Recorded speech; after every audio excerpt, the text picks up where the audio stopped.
Hi friend, जय जगन्नाथ। आज देखो तो मु कौन बनैली। आज एक्चुअली मु गैस रोषे न करी चूल्हे रोषे कर। आज मंगलवार तो आज मु बनैली अंडा आलू झोल आ माछ तेल झाल बनैली आ कदली चटुनी बनैली। देखो केमी मु बनाऊँ मु सब किसी देखा चलतु।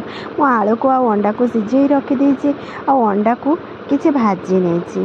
तापर ये कड़ई रे तेल पकईकी पियाज अदा रसुण भाजिकी टमाटो से पकईकी मसला कर तापरे लंका गुंड पकईकी टिके पानी देदेली। सेटा भल भाव मसला हो गला परे अंडा गुड़िक जो रखी थी ताको टिके टिके कट लगेकी से अंडा गुड़िक एवं आलू सहित पकेबी। प्रथमे आलू गुड़िक पकेबी। आलू गुड़िक भल से मसला कषिला तादे अंडा गुड़िक पकेली। तापर ताको भल भाव कषिला पानी देली।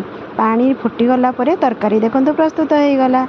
तापरे माछ तेल झाल मु आगरू कर रखी देछि। जदि आपण माने केमिति बनैली जानिया चाहते मते कमेंट रे कहबे, मु निहाती तार रेसिपी शेयर करिवि। तापरे मुटी चुल्ली पाखरे झाड़ू मारिकी चुल्ली रे छंच देकी तापरे तादेरे मु क्षीर बसैबी। चुल्ली रे क्षीर बसैले ना तार स्वाद गुटे पूरा अलग, बहुत ही बढ़िया लगे। बढ़िया सर पड़ी जाए, लहुणी बाहर करिया पई भी बढ़िया सर पड़े। से क्षीर बहुत मीठा भी लगे, भल लगे। जदि आपण मान घरे क्या घरे चुल्ली थी चुल्ली रे क्षीर बसैकी देखिए, बहुत ही बढ़िया लगे।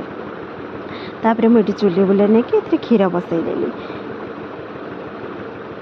क्षीर बसई सारी मो झील से आड़े डाकिलानी ताको खाइबा को देवी।